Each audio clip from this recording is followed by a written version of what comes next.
嗨，大家好，我是看评书。今天是2020年1月7号，这一期咱們繼續聊聊消費。這個消費很重要，對吧？三駕馬車、外貿、投資、消費。但是消費雖然重要，但一直是我們一個老大難的問題，怎麼刺激也刺激不起來。而且消費是肉眼可見的在滑坡。前幾年咱們天天說消費降級，25年呢，咱們講消費熄火，而這一切還在政府不停的刺激消費的這種情況下發生的，無論是從餐飲，对吧，到這個旅遊，到各行各業，到酒店，是吧，到各種興趣班，甚至到電商，到實體店，那消費都在熄火，肉眼可見。這到底怎麼回事呢？今天我在網上看到一篇文章叫《中國消費市場從未像去年這般魔幻與割裂，電商涼了，真相是消費時代徹底變了，電商見底，零售變正。當然了，這是一家之言這是孙立平教授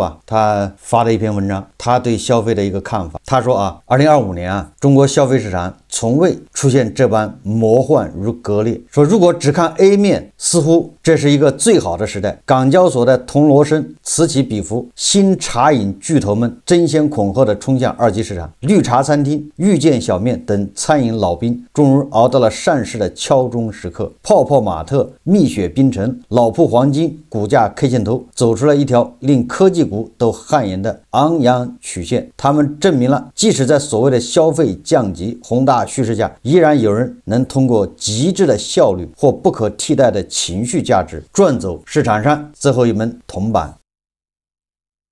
然而翻開 B 面，2025年卻是一場慘烈的暴力出清，對吧？剛才是輝煌的一面那現在呢，就是不忍直視的一面。這一年我們目睹了曾經被資本捧上神壇的獨角獸們轟然倒塌，他們曾是尾隨眼中的寵兒，是小紅書和抖音上的流量王者，是消費升級的代名詞。當潮水退去，裸泳者的結局不再是尷尬，而是死亡。從雪糕刺客中雪糕的最終清算，到烘焙第一股克里斯汀的徹底謝幕，再到無數曾經融資過億的網紅餐飲品牌在2025年寒風中關店、欠薪、破產。這不僅僅是幾家企業的消亡，而是一種商業模式的集體幻滅。2025年標誌着中國消費市場徹底告別了以虧損換規模、以估值講故事的草莽時代。活下來的不再是生意最大的，而是造血能力最強的。2025年的破產潮之所以令人觸目驚心，不在於數量，而在於那強烈的反差感。倒下的不是无名之輩，而是那些曾經在這個市場上呼風喚雨，擁有頂級資本加持，甚至一度代表了中國新消費的未來的名字。翻看這份2025年死亡名單，我們看到的不是偶然的基因失誤，而是舊有商業邏輯的集體失效。無論是中雪糕的流量法則、國美的渠道霸權，還是舒適寶的資金池遊戲，在2025年這個分水嶺都被市場無情的拋棄了。實際上我想說的是在這個市場現在還站立的，還沒有被拋棄的，那2026年還要拋棄一批這個毫無疑問2025年成功上市的這些企業，他們能不能堅持到2026年也是個問題。然而商業世界遵循能量守恆，當這些龐然大物倒下，釋放出巨大的市場空間時，另一股力量正在廢墟之上野蠻生長。我們首先快速掃描這份2025幸存者名單，在新茶飲賽道出現了史無前例的排隊敲鐘盛況。據蜜雪冰城不僅業績長紅，且在海外大殺四方之外，茶百道、古茗、滬上阿姨等腰部巨頭在2025年終於完成了港股 IPO 的最後衝刺。他們不再是單純的街邊店，而是變成了資本市场上一個一個的代碼。在2025年这個公認的消費寒冬，這些企業為何能夠活得如火如荼？文章認為第一個是供應鏈的降維打擊，從賣產品到賣效率。2025年新茶飲和大眾餐飲的集體突圍，本質上是供應鏈工業化的勝利。二、口紅效應的極致化，兜售廉價的多巴胺。在宏觀經濟承壓的2025年，消費者削減了大宗開支，但對於小額快樂的需求反而爆發式增長。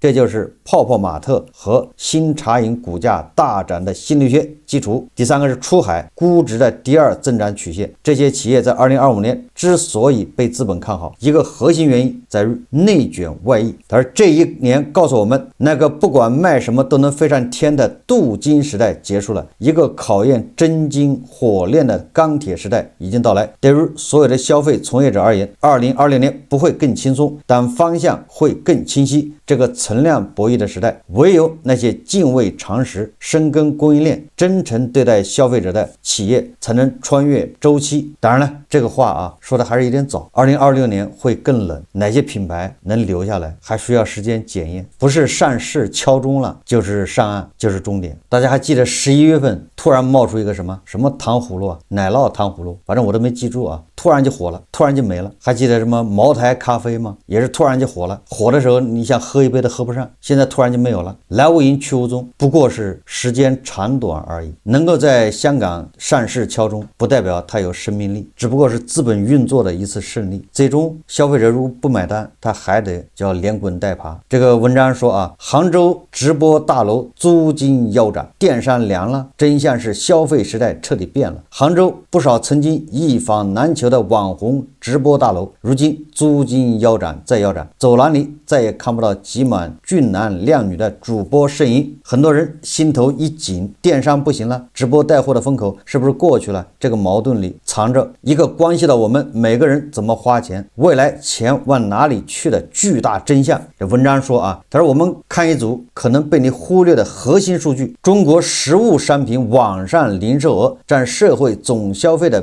比例，2023年是27.6%， 2024年降到了26.8%，而2025年前3季度進一步降到了25%左右。注意，這是電商發展20多年來首次出現持續性的占比下滑。有人說這不明擺着嗎？經濟壓力大，大家不敢花錢了。可事實恰恰相反，2025年上半年我們的社會消費品零售總額增長了5%，老百姓的錢包還是在動的，錢也確實花出去了。那麼問題來了，錢到底花在哪裡了呢？這個好像有點反常識的吧？就是我們社會零售品就消費品零售總額是漲了5%的，但是那按理來說那個電商也是同比漲嘛，但是電商的比例還在下降。其實這個好解釋那大家就要問了，這个那大家沒有通過電商去買，那通過實物買，線下門店買，你買了啥？錢花哪兒了？文章說，我們把目光放遠一點，看看美國和日本這兩個發達經濟體的電商滲透率，美國只有15.6%，日本更低，只有10%左右。是他們的技術落後嗎？當然不是，根本原因在於他們的消費結構裡70%到80%的錢花在了服務上，比如律師諮詢、醫生診療、健身私教、音樂演出、餐廳體驗、旅遊度假，而不是單純買一件衣服、一個手機這樣的實物商品。中國電商滲透率小幅下跌，根本不是行業衰敗，而是我們的消費結構正在不可逆轉地朝着服務型社會邁進。這個轉變是怎麼發生的？改革開放幾十年，我們完成了從一無所有到樣樣都有的跨越，房子、車子、大家電、智能手機，甚至各種品牌服飾，該有的硬件，大多數家庭已經配置的差不多了。這個時候多出來的錢你會幹嘛？繼續買第10件 T 恤，還是給家裡添第3台電視？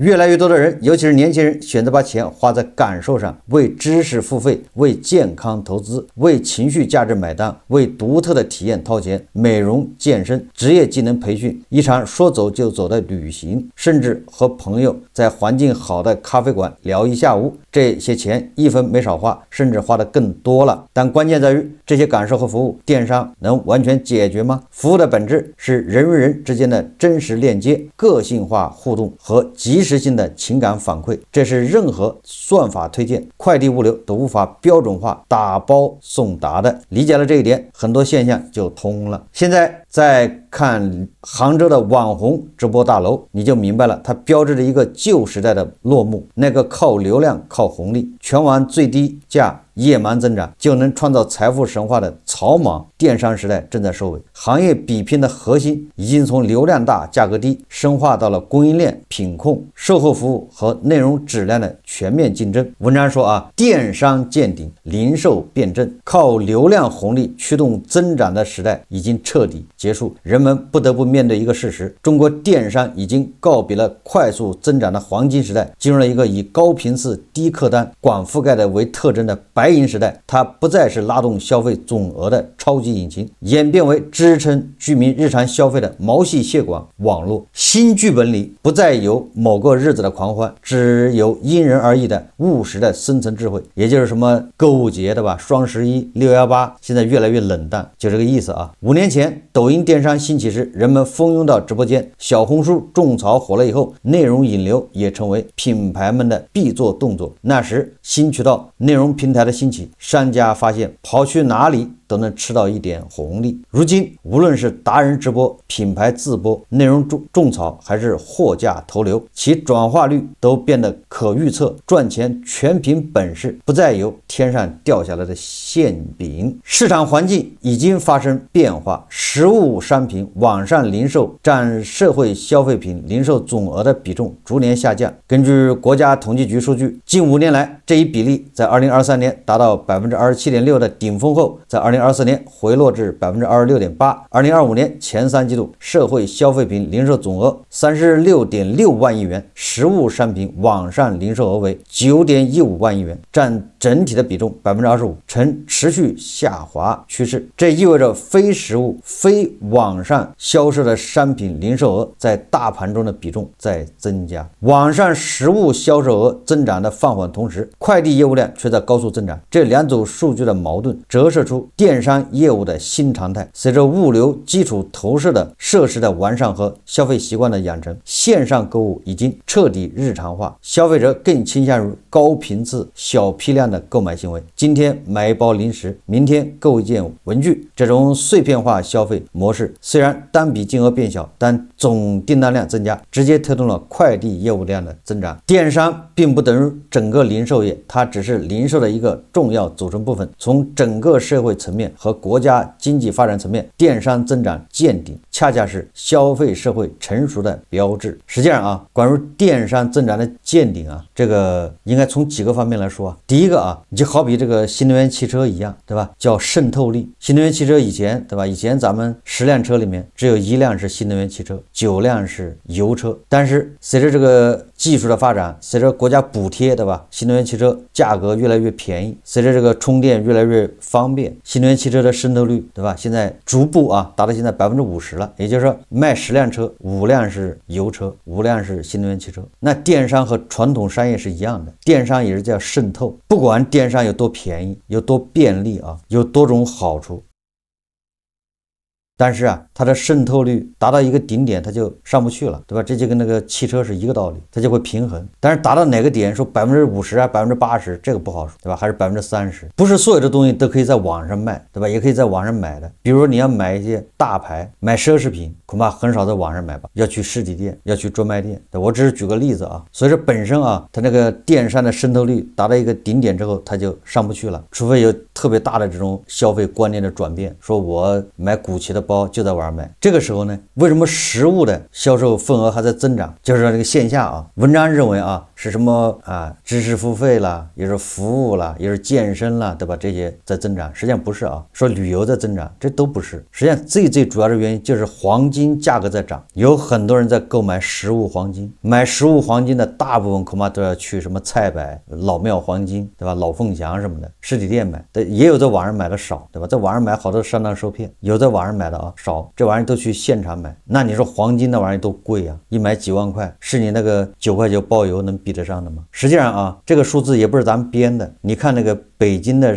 11月份社零數據，所有的都在降，只有黄金珠寶消費在漲啊。北京的什麼餐飲、辦公、什麼通讯器材、汽車，統統在降，只有黃金珠寶這一項在漲。一個是黃金價格在漲，還有很多人他買黄金投資，買實物黃金，買回家放着。黃金貴重啊，对吧？这一現象足以改變這個實物，這個就是線下零售啊，它的佔比在提高。至於說年輕人為旅遊花錢，對吧？為這個情緒價值花錢，這個顯然是又是一種想象、理想主義。去年11國慶節，對吧？雙節那個旅遊人數是創了新高，但是人均花費創了新低，人均只有114。現在的年輕人出去玩都是窮遊，帶個帳篷，你酒店貴他就不住了，他就住帳篷裡面，不花錢，對吧？年輕人沒錢，正經有工作的都沒多少個。2026年隨着經濟再下行，對吧？隨着他收入下降，隨着父母的收入在下降，他恐怕連奶茶都要算計算計，對吧？2025年叫奶茶自由，你可以喝9.9一杯，对吧？或者19.9一杯。但是2026年、2027年恐怕这個也叫奶茶刺客，遍布大街小巷的這些奶茶店、茶飲店，像極了，對吧？這個老百姓大藥房，也像極了各種各樣的快遞站，最終啊都會因為內捲加劇、競爭加劇而紛紛關門。說來說去啊，還是消費力在下降，大家沒有錢了。我們再看啊，他這文章說啊，商業地產與零售資產管理專家王偉近期撰文指出，從結構經濟學視角看，這種增長停滯並非衰退信號，而是意味着中國消費結構正在發生深刻轉型，從商品社會走向服務社會，從交易驅動走向體驗驅動。正如工業化的盡頭是服務化，而服務化的盡頭是體驗經濟。與實物消費增長放緩態勢形成鮮明對比，情緒經濟消費、旅遊消費以及網絡遊戲、網絡短劇、知識付費等服務消費正加速崛起，呈現出遠超實體商品消費的增長活力。實際上，這個應該又是一個悖論啊，就是這種服務經濟的增長，恰恰反映實體經濟是都在衰落，是經濟在衰落。這個從日本消失的30年可以看出來，日本的消失30年，這個經濟不行，但是遊戲發展起來了，還有什麼 AV 是吧？成人影視發展起來，這恰恰是反社交，對吧？是反經濟的。就是這些越發達，越說明他不需要社交，他不需要去喝奶茶，他不需要跟女的或者跟男的認識，他一個人在家就解決了。一瓶可樂，一個遊戲機能待幾天？你說他還要消費什麼呢？對，你可以說數字經濟發展了，服務經濟發展了。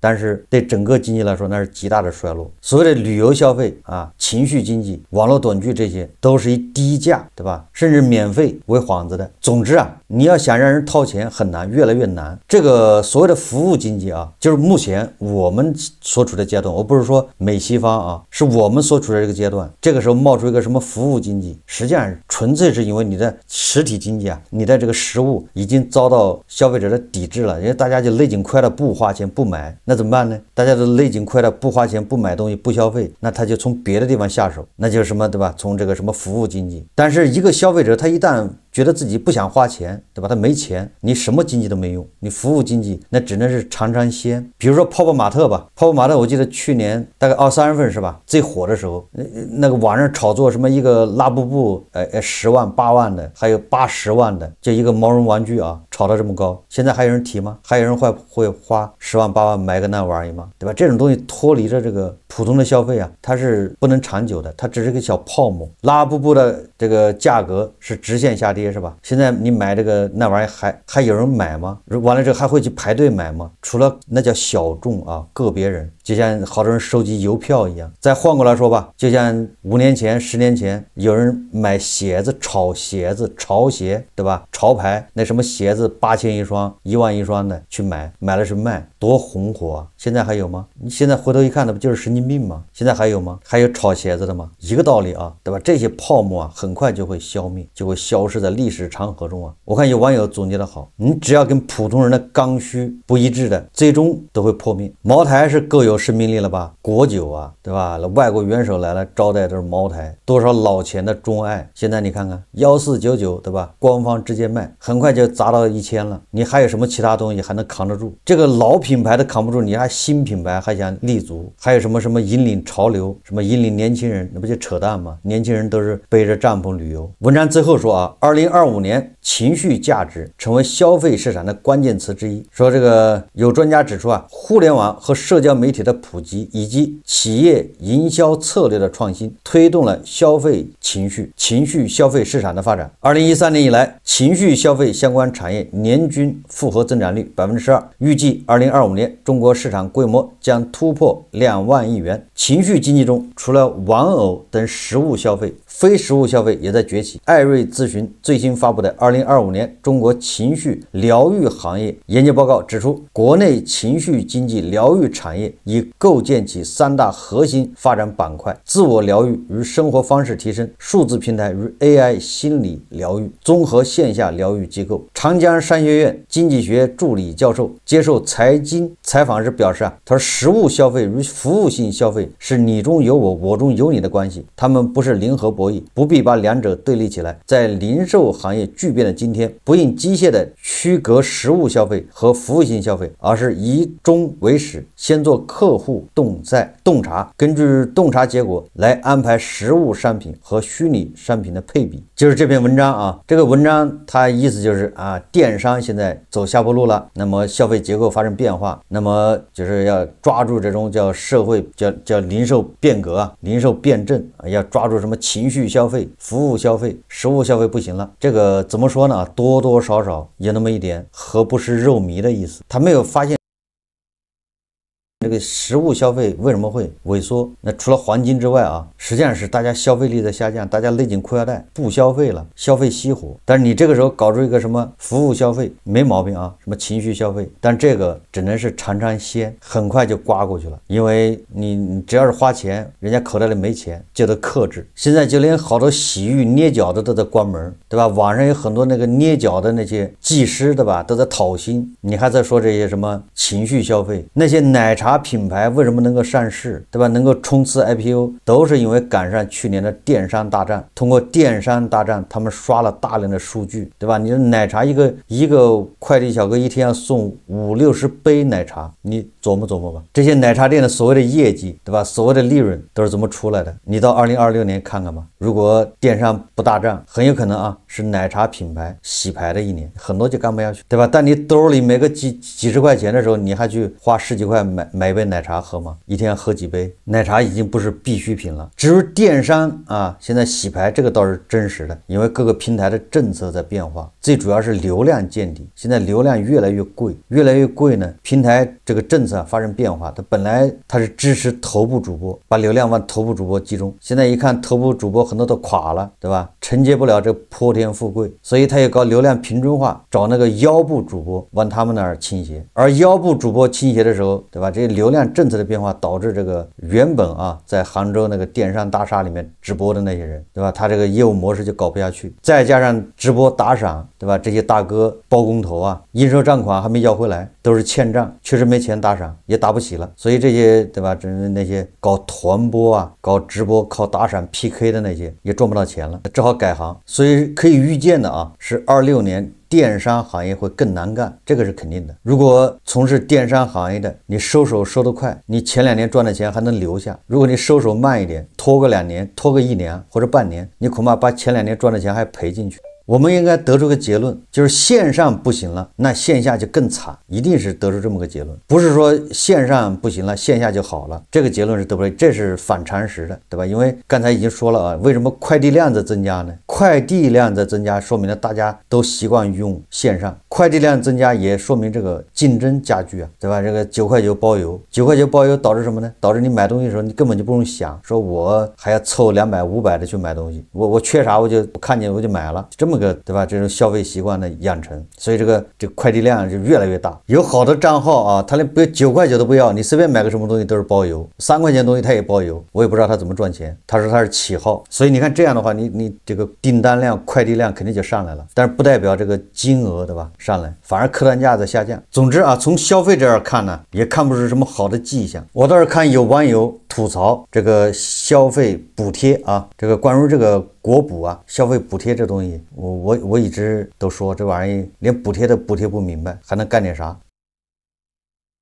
這網友吐槽說重慶全年安排12億元補貼，5個月就被花完。說這一句已經能讓人坐直身子，後面的細節只會更扎眼。之前他說我想換台冰箱，專門盯以舊換新補貼，訂了好幾天早上10點的鬧鐘，就為搶那500元的家電補貼券。結果每次點進去都是已搶光，手速再快都沒用。後來刷二手平台，我直接看傻了，有人明碼標價賣補貼券，一張500元的補貼券轉手就300塊。評論區全是求購的人。還有人說啊，找代購搶更划算，花50塊錢就能帮你搶到一张，比自己定鬧鐘靠譜多了。我跟做家電銷售的朋友吐槽這事，他說這都不算啥，行業裡的貓膩才叫誇張。他認識一個同行，短短1個月就套走了近100萬補貼，手法特別簡單，找員工、親戚、朋友湊人頭，虛構幾十筆家電以舊換新的交易，根本沒有真實發貨。補貼款一到站，幾個人就把錢分了。重慶市商務委2025年5月的公告也證實了，這筆12億的補貼確實拉動了62.3億元消費，惠及102萬消費者。但錢花得這麼快，根本不是普通人搶得多。不止重慶，全國多地都查出過類似的騙補案例。所以说啊，你說一個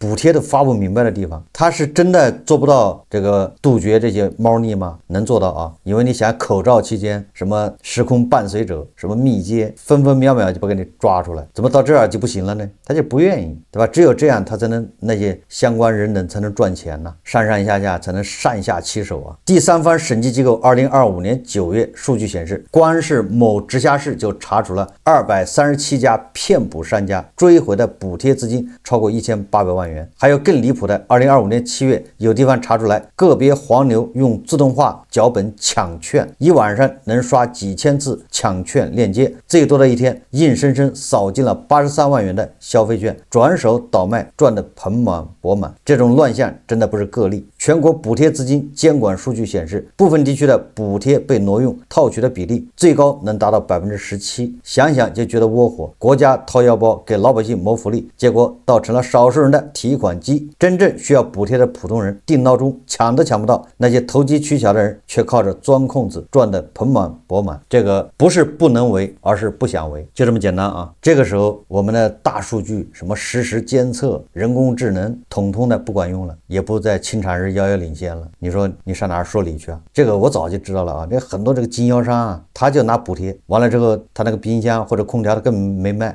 或者你說賣也行，我說這個庫房拉出去裝到那個庫房，那個庫房再倒回來倒到這個庫房，反正就點運費嘛。然後一台冰箱啊，一台洗衣機200補貼到手。